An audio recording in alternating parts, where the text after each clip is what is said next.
misalnya ada musim, kampanye marketing, ada jenis produk. Nah, selalu berhati-hati dalam membuat klaim kausal, bukan kasual, kausal dari visualisasi korelasi. Ya, kalau kuat banget ya kita ngomong bahwa ini sangat kuat korelasinya, tapi mengatakan bahwa itu benar-benar hubungan kausalitas ya belum tentu karena memang banyak variabel kan. Ya, tadi disebutkan di sini misalnya ada musim, ada kampanye, ada jenis produk, ya kan ada kondisi apa istilahnya politik global misalnya kayak gitu, ya kan. Tidak selalu ya karena satu variabel saja. Nah ini demo interaktif scatter plot terkait dengan sales dan profit ya. Misalnya kita bicara teknologi, apa yang bisa Anda baca dari sini? Nah, ini kan cenderung menurun ya. Jadi ini diskon, ini average profitnya. Kalau lihat ini berarti semakin tinggi diskon, ya, maka average profitnya semakin turun, ya kan? Pada 30% dia profitnya malah turun minus 15 ini. Lihat sini average profitnya. Ya, dalam dolar ini. Ya, minus 15. Ketika pakai diskon 25%, dia minus 8 malah average profitnya gitu. Ini teknologi ini 20%, average profitnya minus 2. Di sini teknologi dengan diskon 18%, average profitnya 3. Nah, berarti di sini tuh kayak area apa namanya jumlah diskon sebesar 18 ini juga patut diwaspadai gitu maksudnya. Kalau kita memberikan diskon maka kalau berbasis data ini saja maka kita harus tidak boleh lebih besar dari 18% gitu. Paling kan dapat insight satu itu kan lumayan. Oh itu ya berdasarkan data kok kayak gini. Waduh, berarti jangan ngasih diskon di atasnya 18%. Kalau nggak ingin turun tuh ya average profitnya gitu. Nah kita lihat furniture. Kalau furniture kayak apa? Nah ini lebih coba kita lihat yang 0. Ini diskon berapa? Ini 10%. Ini profitnya 2. Ya, $2 maksudnya. Begitu turun ke berapa ya? 18%, dia sudah minus 5. Kalau di teknologi tadi kan masih di atasnya, masih positif kan, masih $2 ya, $2 atau $3 tadi teknologi tadi. Ini kan angkanya $3 ya. 8% $3. Kalau furniture 18% udah minus 5, lebih parah ya. Jadi jangan banyak-banyak kalau furniture, mungkin mau ini ya 15% udah mentok gitu. Nah, apakah kira-kira dalam realitinya Pak, para bisnis itu ya, misalnya yang jualan-jualan kayak gini di mall atau menggunakan analisis, ya pastilah masa jualan di level gitu pakai perasaan, ya, ya nggak mungkin kan, ya pasti berbasis data. Makanya banyak orang jualan data itu, termasuk kemarin sempat ngomong ya, kita semua diskusi apa kawan webinar itu ya saya bilang laporan bagus Kompas ya terus kemudian ada yang membantah tapi ini komentarnya kok jelek Pak. Wah mungkin sekarang jadi jelek tuh ya karena sudah kena politik ya. Kalau zaman dahulu ketika masih belum begitu amat itu bagus kok ya, saya sering ngikuti waktu masih muda ya. Tapi yang kesini memang sudah nggak mengamati lagi. Anyway, coba kita lihat yang satunya lagi. Ini malah lebih straight ya, turunnya tuh kayak lebih lurus gitu. Ya lebih ekstrim ini ya, sama-sama turunnya. Ini diskon itu kalau udah terlalu ekstrim malah rugi. Tapi konteksnya di sini ketika ngomong office supplies itu apa sih? seperti kertas, terus klip, apalagi yang masuk office supplies kira-kira. Kertas, klipnya yang kayak untuk kantoran itu lah pokoknya, yang dipakai untuk kebutuhan kantor. Mungkin ada apa sih, label-label itu biasanya yang disobek ditempel-tempelin di kertas ya gitu-gitu. Itu namanya office supplies tuh. Mungkin ada isinya stapler, gunting, ada pensil, ada pulpen misalnya gitu, ballpoint. Nah kayak gitu-gitu. Office supplies ternyata dia lebih lebih tahan terhadap diskonnya. Maksudnya apa?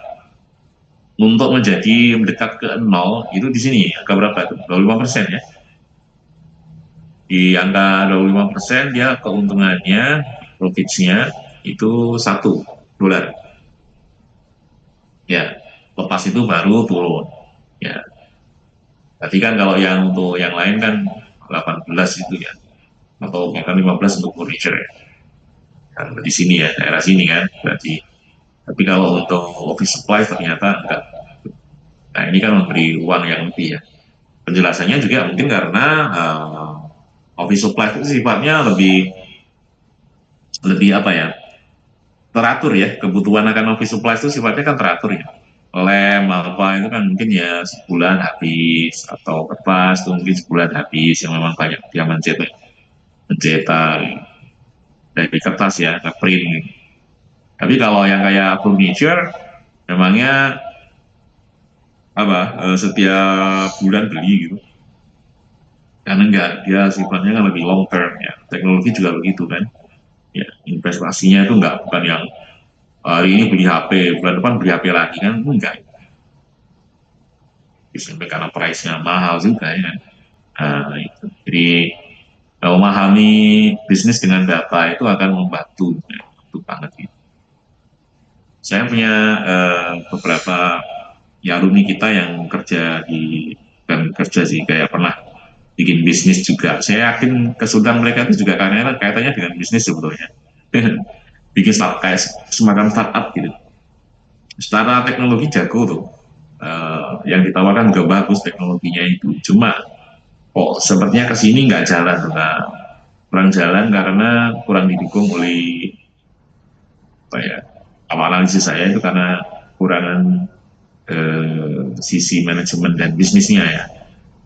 Tuh, teknologi yang ditawarkan bagus tuh, saya lihat produknya bagus. Cuma karena urusan bisnis ini jadi, termasuk bisnis itu kan menganalisis kayak gini ya, menganalisis perilaku ya, perilaku konsumen. Oke, itu ya. Ini apa namanya itu, perbandingan antara kategori ya, kategori barang ya, bunganya dengan ketika kita bandingkan antara diskon dengan average profit.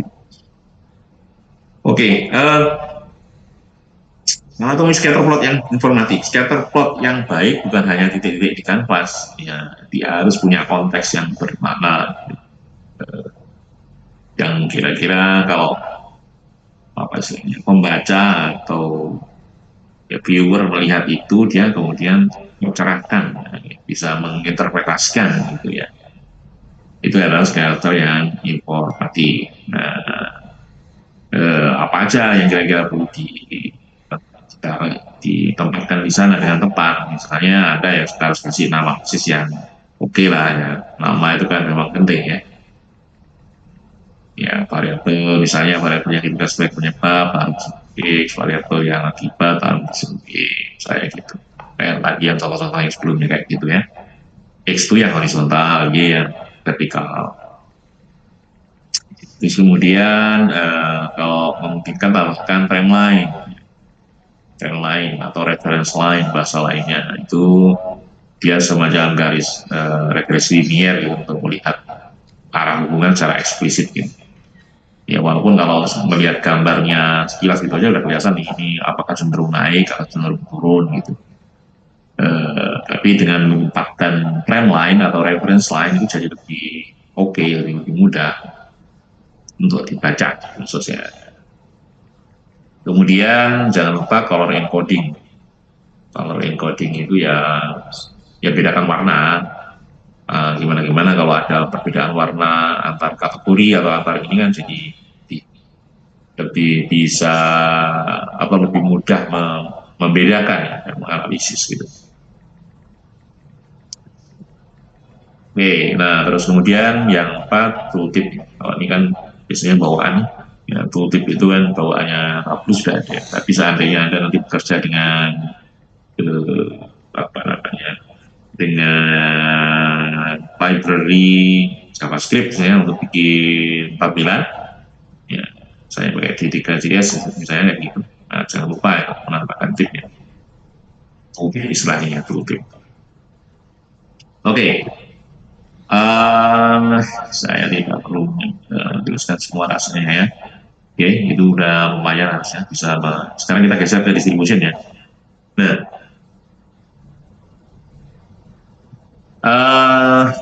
bentuk-bentuk distribusi yang perlu dikenali. Sebelum menganalisis data, kenali dulu bentuk distribusinya. Nah, tadi kita sebaran itu ngomong sebaran. Nah, kita perlu mengenali ada beberapa bentuk yang secara umum ya. Secara umum ada bentuk yang namanya normal, bell curve gitu. Nah, dia nilai terpusat di tengah, simetri. Kalau mau cari normal bell curve kayak apa ya, cari Google lah ya. Pokoknya normal ya, kalau yang bentuk bell gitu loh. Ya. Nilai terpusat di tengah, simetris ke kiri dan kanan, terus kemudian mean sama dengan median sama dengan mode, kayak gitu. Contohnya misalnya kalau kita ngomong tinggi badan, error pengukuran, nilai ujian besar, misalnya mengikuti pola ini yang sifatnya alami. Jadi misalkan tinggi badan seluruh orang di Indonesia diukur gitu ya, biasanya mengikuti itu. Jadi kalau kamu penasaran dengan distribusi normal, saya nggak tahu apakah Anda dapat statcom nggak? Dapat statcom nggak? Ya, dapat statistik komputer kan? Atau konversi? Dapat ya? Dapat Bapak. Oh, dapat ya. Nah, jadi kan udah nggak heran dengan distribusi normal ya? Ya, bentuknya kayak gitu pokoknya. Jadi mean sama modus sama median itu sama, tengah sempurna. Tapi apakah ada yang sesempurna itu ya? Biasanya sih enggak, tapi deket-deket ada, terutama alami tadi ya, kayak apa, tinggi badan atau apa ya misalnya jarak antara hidung dengan mulut bisa kayak gitu misalnya. Yang sifatnya alami-alami kayak gitu dia biasanya distribusinya ikut distribusi normal. Ya. Oke, ada nanti yang namanya right skew. Ya, right skew itu dia ekornya panjang ke kanan, jadi melengkung gini, seret gitu. Ya, right skew. Jadi ikut apa istilahnya tinggi di awal, kemudian menurun di kanan. Nah, itu. Artinya jadi rata-ratanya itu lebih tinggi dibanding media. Ini medianya tengah banget. Jadi kalau mau melihat contohnya, yang di sini lah kasih udah ya.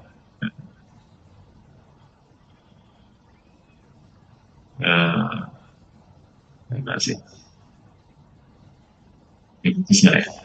Soalnya bawaannya tablu kan putus ya.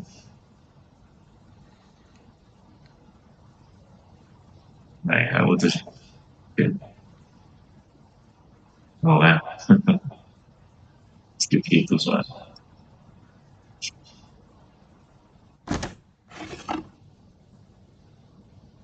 Nah, ini right skew itu. Di kanan semakin putih setengah. Makanya itu right skew-nya. Oke, nah contoh aja dulu. Terus kemudian apa lagi ya? Oke, left skewed berarti kebalikannya. Kalau dia ekor yang panjang di kiri, maka mayoritas nilainya besar, sedikit nilai yang sangat kecil. Ya. Contohnya usia pensiun, nilai ujian yang mudah, kayak nilai ujianmu yang kemarin itu, ETS itu kayak gini tuh, ya cenderungnya ya tapi cenderung ini sih sebetulnya cenderung normal. Banyak variasinya nggak terlalu banyak, jadi cenderung gitu. Dibilang gini kan kalau banyak, lumayan banyak yang ke kiri ya, nilainya rendah. Nah, yang kemarin kan rata-rata di besar semua, antara 70 sampai 80 gitu ya. Jadi dia harusnya ikut ya normal nilai kalian kemarin. Kan gampang tau ujiannya. Ya dia ya, gampang kan? Insya Allah, Pak. Loh, insya Allah, lewat kok, insya Allah. Ya, Ya, gampang lumayan banyak. lah, Pak ya. Hah? Banyak susahnya, Pak. Banyak susahnya. Banyak susahnya? Masa sih? Nilainya bagus-bagus gitu. Oke, nah apapun itu nilaimu kurang lebih ini normal, itu normal kalau itu. Ya. Kalau saya lihat ya, jelas gitu dari. Terus kemudian ada juga yang disebut dengan bimodal, misalnya ada kelompok terpisah ya, jadi ada kelompok atau populasi yang berbeda dalam data yang sama. Ya, walaupun saya selama saya apa istilahnya belajar statistik dan kemudian mencoba data belum pernah melihat ya bimodal itu. Ya. Kemudian ada yang tipe yang lain yang namanya uniform. Semua nilai memiliki frekuensi yang sama. Maksudnya kalau misalkan kita bicara histogram itu rata aja gitu, dan grafiknya rata semua di semua kelompok itu dia rata. Nah, kayak gitu ya hampir nggak ada. Ya. Tapi kita tetap kenali bahwa ada kemungkinan seperti itu. Terus kemudian ada yang disebut dengan long tail, ya, long tail atau power law. Puncak sangat tinggi di kiri, ekor sangat panjang ke kanan, sangat umum di data digital. Misalnya jumlah followers, traffic website, penjualan produk, gitu ya. Misalnya persen penuh dari 20% budak. Sebetulnya apa sih? Aturan 80-20 itu ya. Nah, itu ya. Yang pernah dengar aturan itu.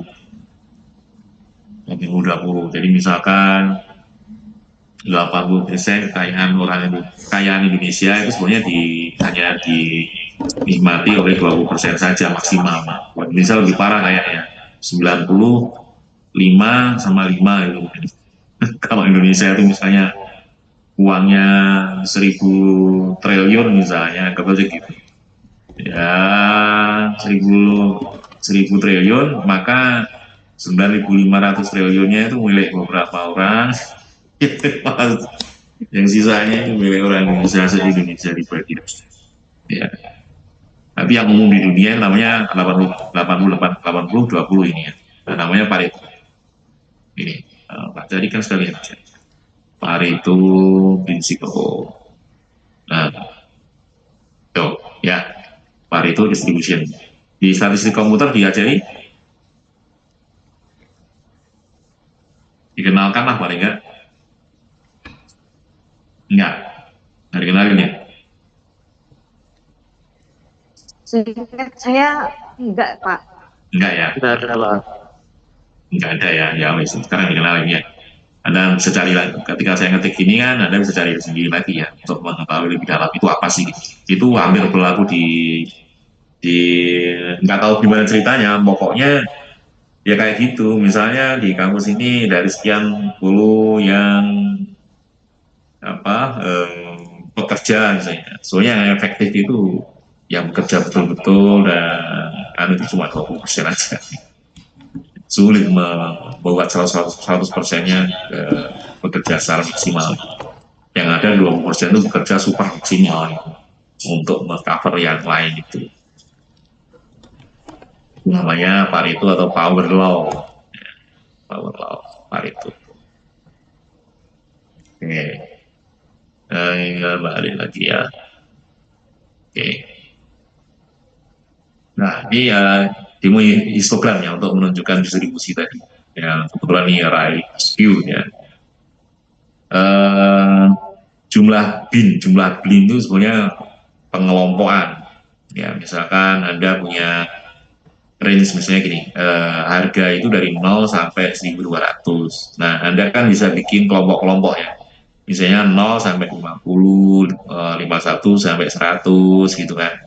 Nah, contoh yang di sini ini misalnya kita pakai bin jumlahnya apa namanya 10 pin ya, kayak 5 pin, ada 10 pin, ada 20 pin, ada 40 pin ya.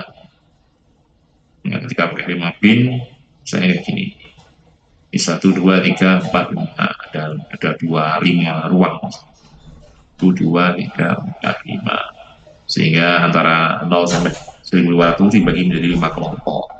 Kalau 10 pin maka jadi 10, kan beda-beda ya, ini datanya data yang sama tapi ini kan kita bisa lihat ini right skewed ya, right skewed maksudnya ya long tailnya di kanan. Ketika pakai 10 pin ya, di sini ada empty ya, ada pin yang empty ya kan,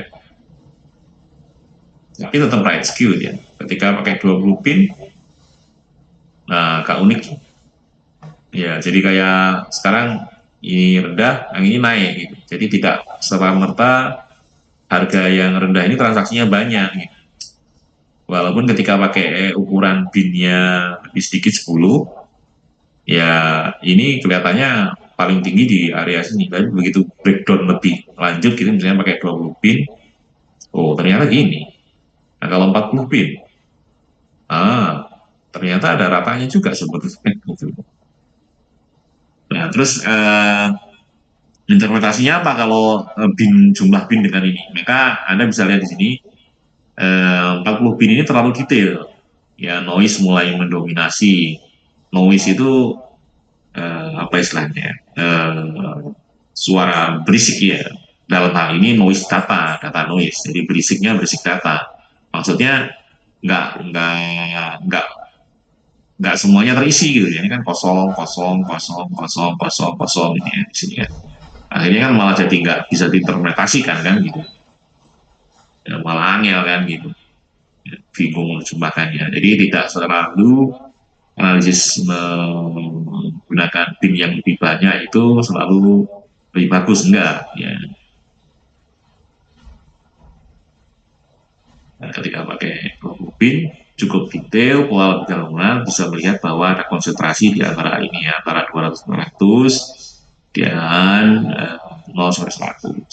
0 sampai 100 itu kayak gimana, dan 200 dan 400 itu kayak gimana, bisa dilihat.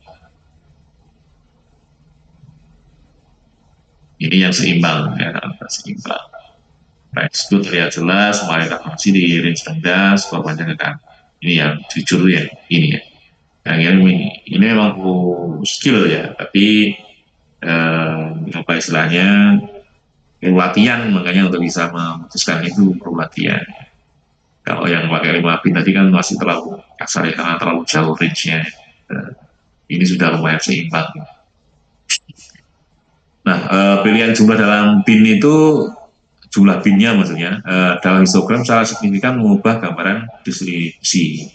Terlalu sedikit maka detailnya tersembunyi, tapi terlalu banyak ini noise-nya banyak ya, jadi polanya jadi nggak kelihatan gitu ya. Aturan umumnya begini, aturan umumnya akar kuadrat dari jumlah data. Akar kuadrat maksudnya ya di akar aja, kalau jumlahnya 1000 di akar jadi berapa kira-kira ya, 1000 di akar ya kurang lebih 30-an, kurang lebih 30-an. Nanti ada bisa lihat di latihan itu ada, bisa kita edit ya, pin size-nya, pin size. Aduh, berilah hati-hati. Oke. Yang kedua kita selain histogram kita bicara box plot ya, namanya box plot ya. Box plot itu bisa digambar sampai gini atau horizontal, bisa juga digambar vertikal ya, bisa digambar vertikal. Secara umum nanti apa ya, kita bisa membagi anatominya box plot itu jadi kemarin seperti ini, nanti jadi ada minimum, ada maksimum ya, kemudian ada kuartil 1, median, kuartil 3 ya, terus kemudian semuanya ada outlier, tergantung data, ada outlier, ada ada yang tidak gitu ya, tergantung suara datanya. Jadi cara batanya kurang lebih seperti itu ya. Jadi interquartile range antara Q3 dan Q1 ini adalah rentang di mana 50%. Jadi 50% data ada di tengah sini. Box yang sempit berarti datanya terbesar. Maksudnya kalau ini yang boxnya semakin sempit berarti dia datanya terbesar. Box yang lebar berarti datanya tersebar. Itu aja. Ya, kalau boxnya mengumpul di tengah kecil berarti dia artinya datanya terpusat yang ngumpul di satu antara median sama ini tuh dekat-dekat gitu. Median, min itu dekat dengan situ.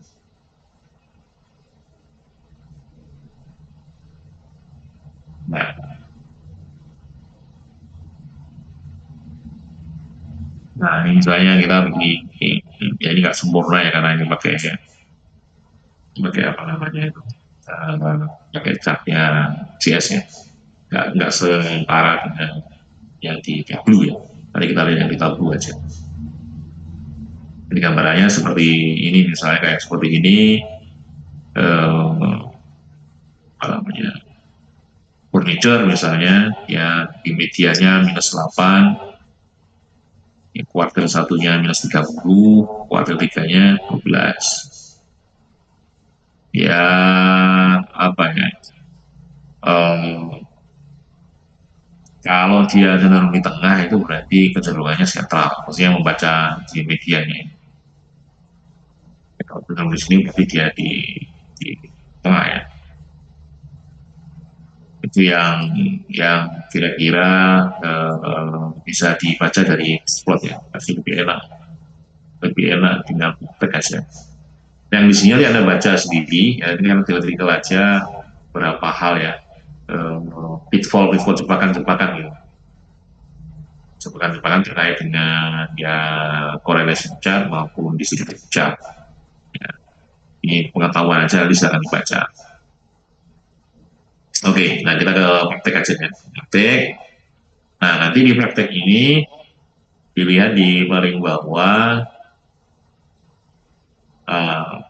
ini nanti jadi homework ya.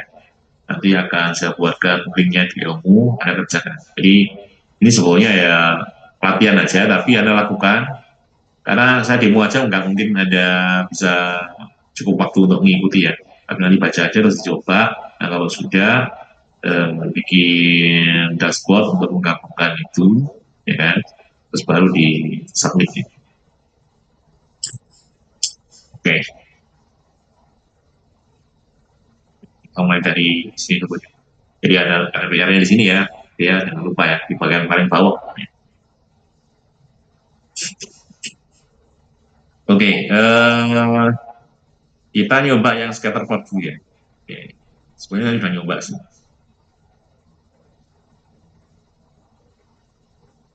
Oke,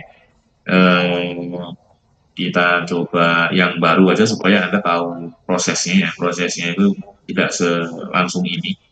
Ada keanehan-keanehannya. Ya biasa.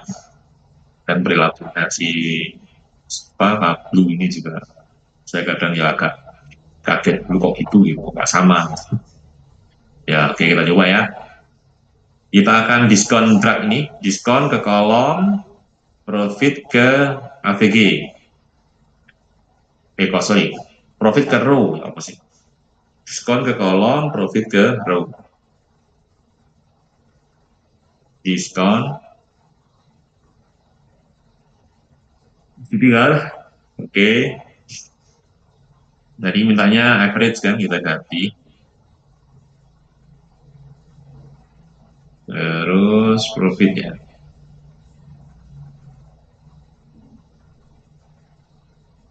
Dasarnya kita jadi average juga. Nah, itu. Nah, apa nih cara bacanya? Aduh, belum saya buntu ya. Nah,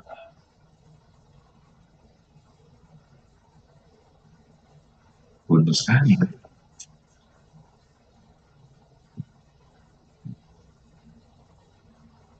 Oke, Ya, dilihat di sini average diskon 0, ini yang saya sebut tooltip tadi ya. Kalau di tablu kan otomatis ya ada tooltipnya. Jadi di sini kita baca data ini sebagai apa? Average diskon 0,1554 atau 15,5%. Average profitnya 28,67 dollar ya otomatis ya. Ini satuannya dollar. Oke. Nah dengan ini sebenarnya kan kita eh, nggak bisa melihat apa-apa ya karena hanya muncul satu aja. Oke, next step-nya kita lihat next step-nya dulu aja. Oke. Ya, subkategori ke detail. Oke, kategori.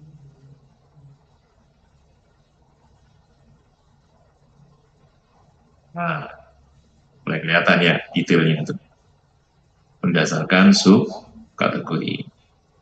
Kalau kita sorot, nah ini copiers, binders, machines, tables, ya apa ini, bookcase, appliance, macam-macamnya. Ada yang ngumpul di sini, ya, external art apapun itu. Nah, kalau Anda lihat angka 0 di sini, ini batasnya tadi, apakah profit, apa nggak profit gitu kan ini. Average profitnya 0 berarti kan nggak ada. Kalau di bawahnya berarti minus kan. Dibacakan di table nih. Ini ada subkategori table. Average diskonnya adalah 25,8% dan average profitnya adalah minus 54. Nah, itu parah ya. Oke, next step-nya apa? Sekarang kita mewakili satu subkategori. Mark type menjadi circle jika belum. Ya, udah. Oke, terus yang kedua tambahkan color kategori produk. Jadi drag kategori ke color. Kategori. Nah, sekarang beda ya, tidak satu warna ya. Nah, di sini ada nul. Anehnya sebetulnya kalau di tablu itu nol itu harusnya nggak terjadi. Kenapa? Karena data Superstore kita itu nggak ada nolnya. Udah saya cek berkali-kali tidak ada nol. Saya juga sudah cek ke mana-mana. Oh itu biasanya memang karena kalau kita melakukan average sama average gini, average profit di plotting seperti ini, maka akan muncul nol. Nah itu mengganggu. Ya. Karena kalau yang kuning kan jelas furniture, tapi nol itu apa? Nah, kalau Anda nggak mau itu keluar, bisa kita masukkan ke sini aja. Ini kan kategori loh. Saya mungkin di sini nggak nulis ya. Oke, sebentar. Iya, nggak saya tulis. Ya, berarti Anda harus melihat nih. Sorry. Berarti ada kategori ini, lalu di filter aja. Ini. Nah yang nol dimatikan. Ya, proses, kita oke. Nah, saya hilang ya. Jadi biar maksudnya bersih gitu. Karena aneh gitu. Dan dulunya. Padahal datanya bersih. Nah, coba ya cek datanya lah. Semuanya ada kategorinya. Nggak ada kategori nol itu nggak ada. Saya juga nggak tahu kenapa bisa begitu. Tapi kalau di Anda misalnya di saya nggak keluar Pak, ya bagus berarti. Di saya keluar nolnya soalnya. Oke lanjut. Nah, kemudian iya, apa ya? Sekarang kamu bisa melihat pola korelasi berbeda antar kategori. Oh ya, maksudnya kita eksplorasi dulu ya. Misalnya kalau kita ngomongnya eh, apa namanya? Misalnya kita hanya ingin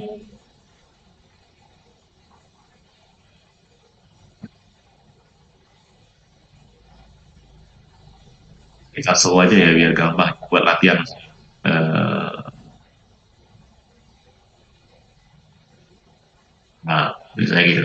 Coba kita misalnya kita lihat yang furniture sama kayak yang di mana, di materi tadi ya. Nah itu, ya furniture kayak gitu. Dan naiknya ya kan, diskonnya naik, ini saya naik, tapi kemudian turun. Nah, ini tidak sepenuhnya ini. Jadi berdasarkan kategori yang berbeda ternyata eh, subkategorinya apa kategorinya sama furniture, tapi begitu dibedah berdasarkan subkategori ternyata ya Anda bisa lihat sendiri ternyata tidak kok turun lompat gimana gitu enggak. Oke, itu furniture polanya seperti itu. Kalau office supplies,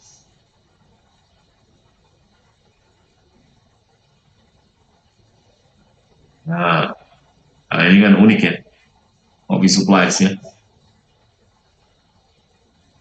Average diskon seakan-akan kayak kalau efeknya seakan-akan karena reguler tadi ya, kebutuhan reguler ya. Coba sekarang kita ke teknologi.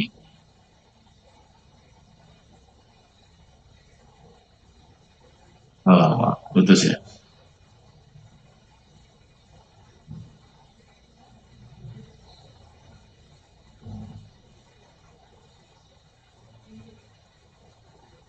Nah itu ya. Kalau untuk teknologi juga tidak ada pola yang benar-benar ini ya sebetulnya ya ini ya. Kalau hanya berdasarkan itu, berdasarkan kategori. Karena faktanya ada yang misalnya copiers ya. Copiers itu mesin fotokopi kan, ya. Ternyata dengan diskon yang 15% itu dia average profitnya sampai 800. Sementara ini yang telepon diskon 15% cuma average profitnya masih positif sih memang, masih positif ya. Yang ini 29,6, ini 49, ini yang ini yang menyalai di copiers. Sebenarnya setara dengan office supply tadi. Kalau mesin fotokopinya kan nggak setiap hari beli tuh. Nah, kalau dia ada diskon tuh menarik ya, menarik sehingga average profitnya bisa sangat tinggi. Jadi kalau kayak kertas gitu mau diskon mau enggak ya orang beli aja gitu. Butuh soalnya. Ya, itu mungkin ya. Oke, biar tampil lagi. Oke. Lalu coba kita tambahkan size-nya, volume penjualnya. Nah, drag sum sales ke size-nya. Sales ini ke size. Ya, sekarang ukurannya agak beda-beda ya. Bisa kita lihat ukurannya berbeda. Sekian tingkatnya yang paling gede antara ini atau ini ya. Ketiga, 335 ya emang ya. Ini yang paling gede nomor 2 ini. Furniture itu dia salesnya ya itu dari ukuran salesnya ya, karena tadi yang dimasukkan ke size kan salesnya paling tinggi, tapi average profitnya cuma 42,9 gitu.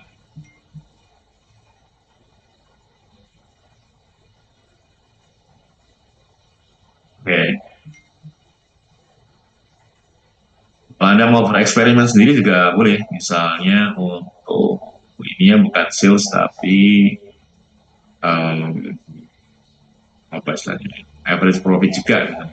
Ya kalau mau coba-coba aja. Oke, kita kembalikan ke sini. Masukin.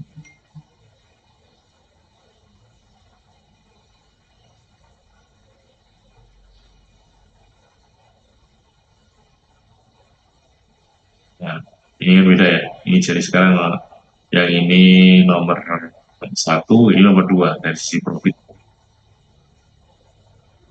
Nah, ini 56. Ini 5. Ini 56 lebih tinggi ya. Ini besar ini. Tapi kalau tadi pakai saham saham sales, yang gede adalah yang ini, yang furniture chair. Jadi begitu menggunakan saham profit kan beda. Ini yang paling gede. Ya. Jadi Anda boleh bereksperimen dengan itu ya. Untuk balikin ke sales lagi ya. Oke, supaya kita bisa mengikuti panduannya. Nah, double yang besar, tapi merah profit negatif dengan skor tinggi adalah temuan yang paling kritis. Nah, adakah yang seperti itu dengan kaitannya dengan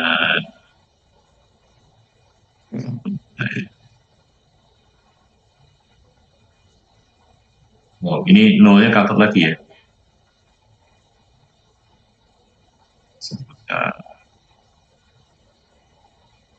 Cover lagi.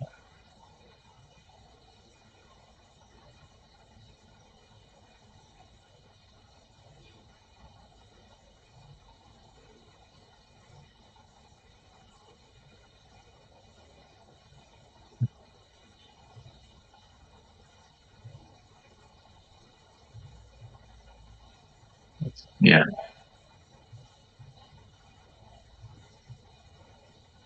Bingung soalnya. Ini ada ukurannya ya, segini ini kurang lebih berapa jualnya 335 sekian, 400.000 sekian. Ya. Angkanya ikuti yang ada di sana maksudnya. Ya.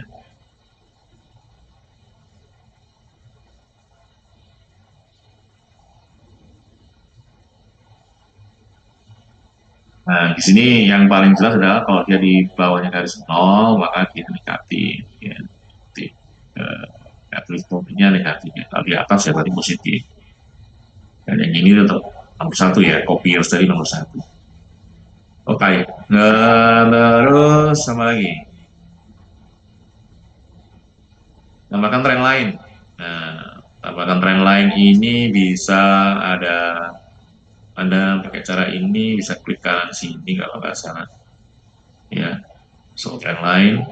Atau Anda masuk ke analytics ini juga bisa harusnya. Analytics ini tren lain. Ya, tapi agak ribet ya. Tapi bisa lewat sini, ya. Atau ya klik kanan aja di sini. Saya pilih yang di sini. Nah, gitu. Office supplies dari sini kita lihat ya. Yang merah ini kan office supplies ya. Tuh. Cenderungnya apa? Nggak ngefek, diskon tuh nggak ngefek. Mau diskon mau enggak, dia butuh terus ya. Mau diskon mau enggak, ya tetap aja. Orang beli gitu sehingga nggak ngefek ke penurunan atau kenaikan average profitnya untuk kategori office supplies. Jadi begitu misalnya Anda pilih furniture, ya kan, maka Anda akan lihat tuh bahwa dia memang cenderung turun. Cenderungnya akan turun. Kalau diskonnya dinaikkan, maka ya nyungsep lah ini, istilahnya gitu. Keuntungan semakin hancur lebur lah, bisa dikatakan sih. Kalau teknologi juga turun, hampir sejalan dengan furniture ya. Ini kalau lihat kan hampir paralel garis ya, kremnya siapa namanya teknologi dengan garisnya si furniture mirip ya. Mirip. Ya secara umum ini apa namanya, ini lah dari lihat dari visualnya dia lurus saja, dari lihat R square-nya juga sama ya. Dari R square-nya kan 0,05, kecil banget kan. Ya, kecil banget 0,05. Jadi kayak nggak ada korelasinya sama sekali, nggak ada hubungan. Oke. Oke, itu gambarannya namanya antara si profit dengan diskon dari sudut pandang berbagai berbagai apa ya, berbagai kategori ya, berbagai kategori. Oke, itu latihan pertama. Yang selanjutnya itu yang histogram. Kita lihat yang histogram ini. Ini perlu terputuskan apa? Ya,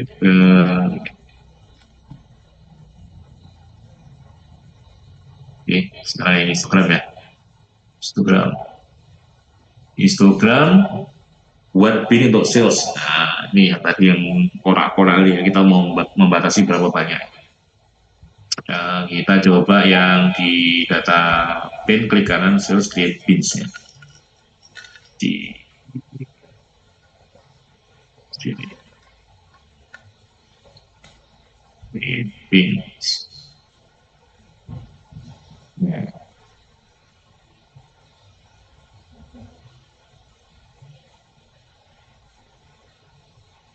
Ini datanya segitu ya.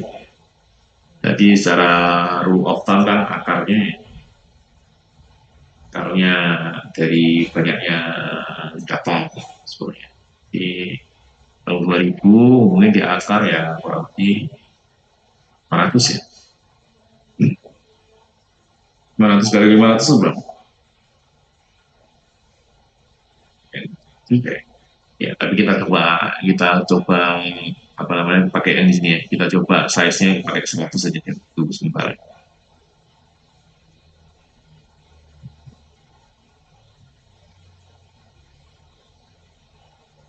Ini ya, ini ya, maksudnya saya spin 2 karena saya sudah pernah sebelumnya.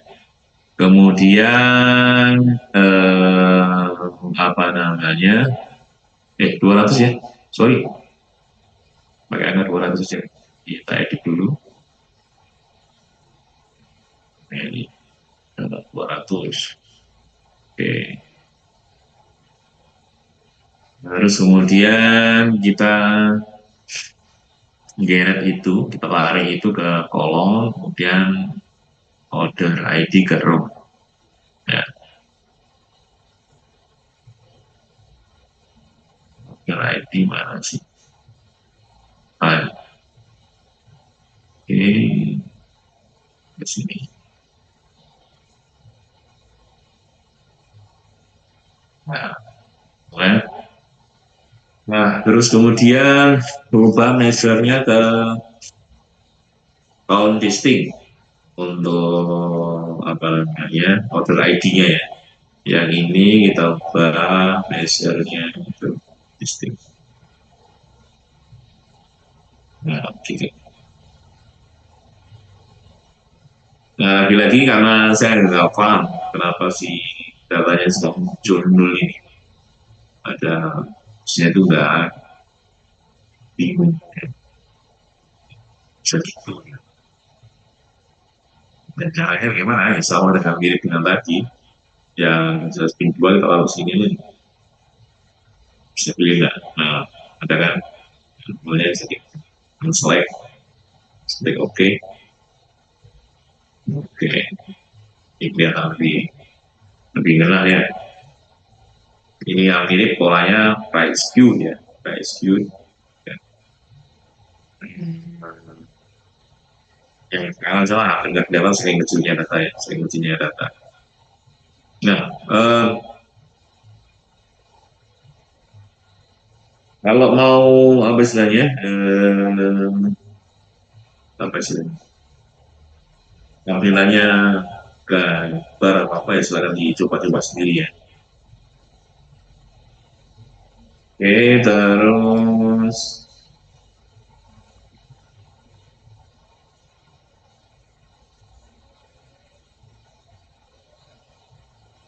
nah, tadi eksperimen terkait dengan bin size. Tadi kan kalau di ilustrasi yang simulasi kita bisa pilih ya, kalau 10 gimana, kalau 20 gimana. Yang ini coba misalkan kita coba pakai 500 dan 1000. Kita distribusinya bentuknya berubah. Gitu. Nah, kita coba aja. Di sini ini kita edit, kita simulasikan misalnya pakai 500. Nanti perhatikan ini ya perubahannya ya, semakin hilang ya, semakin nggak kelihatan sama sekali, nggak representatif ya, karena banyaknya kosong ya. Kalau total 500 saja begitu, apalagi 1000 ya, tambah nggak kelihatan ya. Jadi mungkin pilihannya kalau mau mencoba ya turun, bukan malah naik. Jadi misalnya tadi 200 kayak gitu, coba kalau 100 gitu.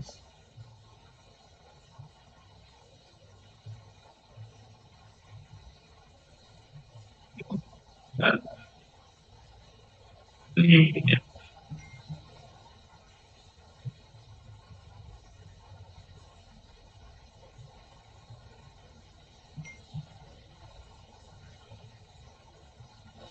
Nah,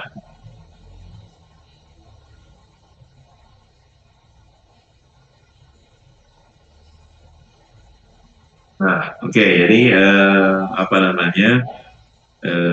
Dari situ kita bisa tahu kalau saya mungkin milih yang ini ya, lebih milih yang ini ya, distribusi yang 100, apa yang bin-nya ukurannya 100 ya. Ya, lebih representatif gitu ya. Oke, terus sarannya klik kanan aksis Y, add reference line, line value, average of sales misalnya. Nanti kita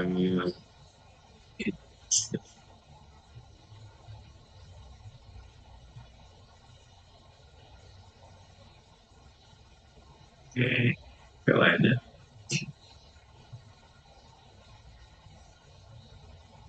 Nah, ini akan muncul average line-nya kayak gini. Garis melimpang ini, horizontal ini. Ya, average distinct count of order ID gitu. 192 sekian ini.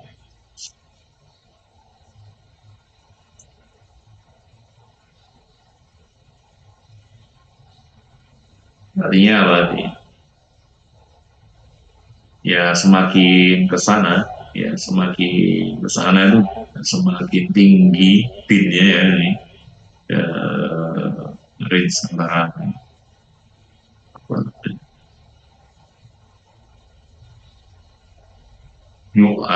penjualnya itu dia semakin turun. Jadi hanya di awal-awal saja, di awal-awal saja segitu. Ya, terkait dengan penjualannya mesti kan tadi dari sales tuh ya, dari sales non sales kan. Nah, yang kedua nilainya kecil itu banyak sekali order yang ada di kisaran antara di bin 1, bin 2, dan seterusnya. Dan itu semuanya di atas rata-rata. Tapi begitu bin-bin yang kira-kira dia nilai penjualannya uh, mulai baik 600 ya, itu dia sudah di bawahnya average ya. Yang kedua itu sudah di bawahnya rata-rata ya, bawahnya rata-rata. Sehingga kita bisa mengukur bahwa penjualan yang sebanyak itu sampai ke arah sana ya, itu sebetulnya eh, kontribusinya kecil, tapi yang apa namanya, walaupun kalaupun ada datanya itu ya satu dua, yang lebih banyak itu yang kira-kira di antara ini ya, antara angka-angka ini. Ya, cara baca histogramnya. Oke, itu ya saya pikir ya, sama seperti kemarin saya pikir yang untuk latihan 3 ini Anda coba sendiri ya, sudah saya tes kok, harusnya jalan ya. Termasuk yang di sini saya harusnya bisa dicoba ya. Ini untuk latihan aja. Nah, nanti tiga latihan ini eh, apa ini, scatter plot, histogram, dan box plot. Nah, coba Anda gabungkan dalam dashboard ya. Di submit di ilmu, ya, submit di ilmu. Secara umum ya isinya grafik aja sama komentar yang diperlukan gini. Kalau untuk tugas seperti biasanya Anda misalkan mau menggunakan AI untuk membantu menerjemahkan apa terserahkan aja, silakan aja. Ya, yang penting itu waktu ujian nanti kalau ada isian yang sifatnya komentar itu Anda bisa ngetik gitu aja, bisa menjelaskan. Ya kalau untuk tugas mah terserah ya. Yang penting Anda belajar gitu. Jadi feel free aja kalau misalkan ini ada interpretasi tambahan ya gunakan, ya gunakan tools ya. Anda bisa akses apapun itu. Ya, pastikan Anda baca dan pahami, di copy talk, di submit, nanti waktu ujian betul-betul Anda sudah ngetik, Anda bingung terjemahkannya maksudnya. Itu ya. Oke, mungkin sampai situ saja ya. Hidup saya udah buntu ini, bahan umumnya. Mungkin nggak tahu kedengeran di situ. Ya, masih dengar nggak? Ya, masih Bapak. Makasih Pak. Oh ya, nanti tidur dong. Enggak kok, Pak. Ya. Saya juga sebenarnya gini, di cara materi apa namanya, lihat yang ke sini ya, sebentar.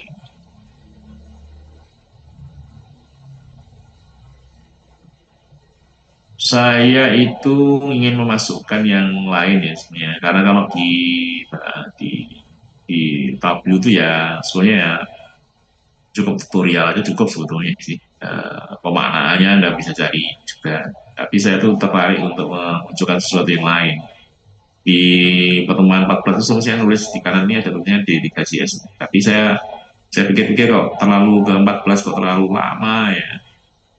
Jadi ini LD lanjutan, kalau Anda lihat di sini LD lanjutan dan alternatif, nah itu dedikasi S. Nah, mungkin sebelum sampai ke sana Anda udah paling nggak baca dulu ya.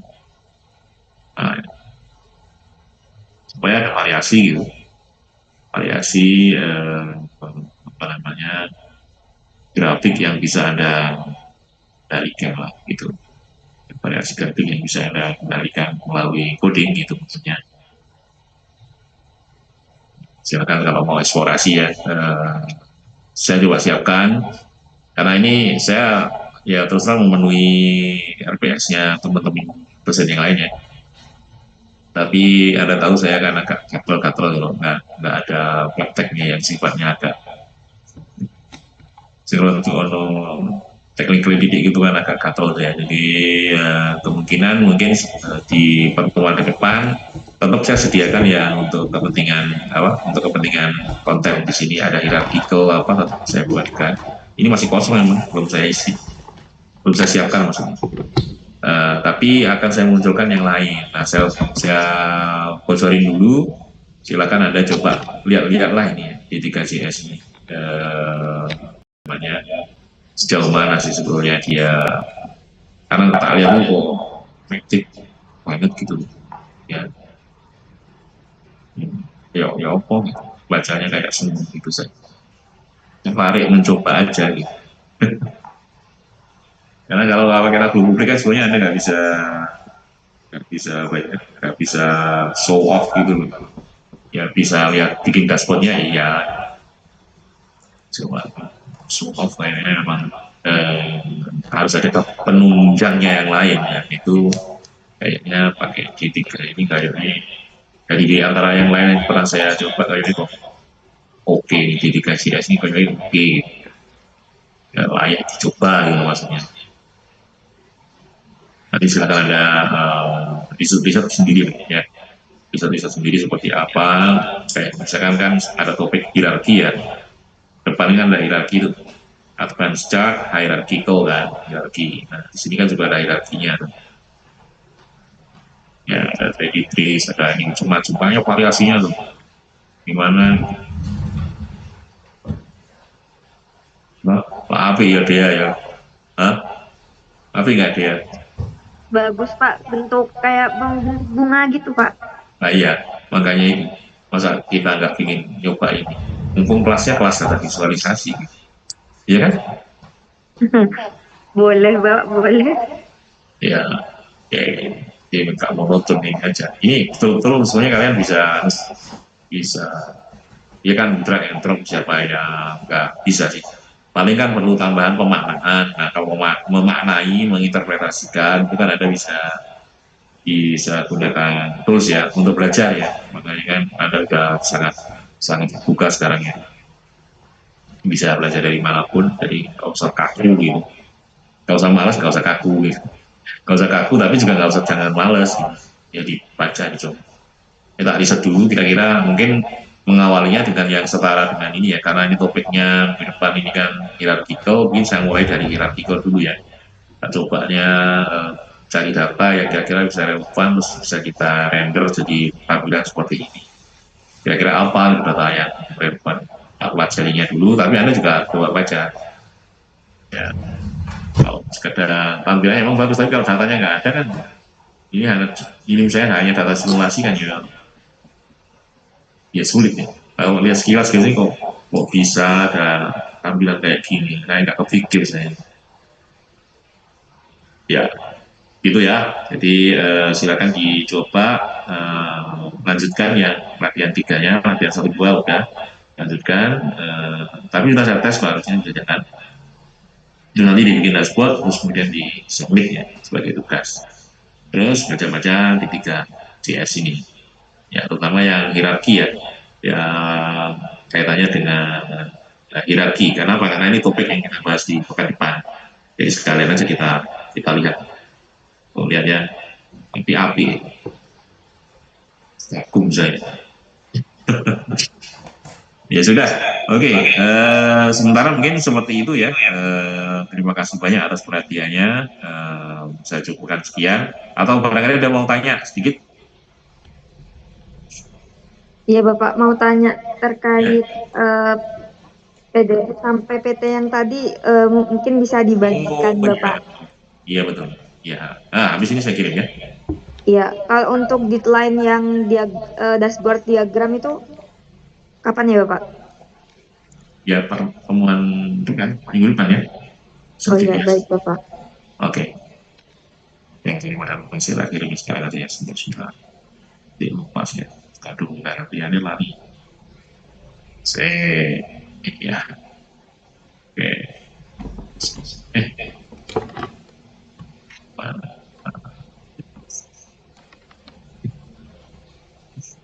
Kirim ke WA aja ya.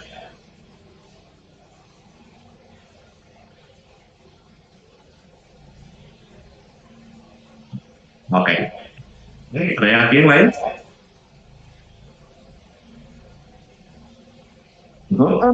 Konfirmasi untuk pertemuan minggu depan itu offline atau online ya Bapak? Karena kan di surat edaran kemarin online. Mungkin apakah ada update terbaru gitu Bapak? Edaran terbaru online ya? Yang untuk 5 ke atas ya? Semester, iya benar ya? Untuk 5 ke atas ya? 6 sama 8 Pak di edarannya. Oh, 6 sama 8 ya? Sampai tanggal berapanya ada ya? Saya terus terang lupa ya. Sampai tanggal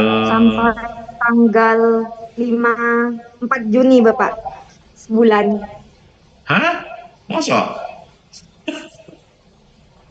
Ya wis, ya nanti kalau belum ada edaran baru berarti masih yang berlaku yang itu. Saya agak lupa tanggalnya aja memang. Oh sampai Juni ya? Ya Allah, lupa saya. Ya nggak apa-apa, ya kita akan tetap bisa kuliah seperti ini ya. Ya, baik. Oke, kalau memang belum ada pengumuman tambahan ya akan seperti ini. Tapi kalau kalian ini banyak di rumahnya atau di mana ini ya? Maksudnya tetap Surabaya kan? Surabaya dan sekitarnya kan? Ya mungkin ada yang di Surabaya dan ada di rumahnya rumah asalnya masing-masing Bapak. Oh. Ya, saya nggak mau melanggar surat edaran itu ya. Kalau memang belum ada penggantinya ya saya anggap itu yang berlaku. Ya, jadi ya berarti online lagi tetap ya. Ya Bapak, baik. Terima kasih. Oke. Oke, baik. Terima kasih kalau gitu saya cukupkan sekian. Minta tolong nanti apa namanya, absensinya ya, dia ya dibantu. Eh, kita ketemu lagi pekan depan mungkin di jam yang sama ya. Kecuali ada undangan kakak lagi gitu, waduh, kayak gitu saya. Ya, tapi selama ini masih bisa saya handle sesuai dengan jam yang sudah kita alokasikan. Oke, demikian. Terima kasih banyak. Saya akhiri. Assalamualaikum.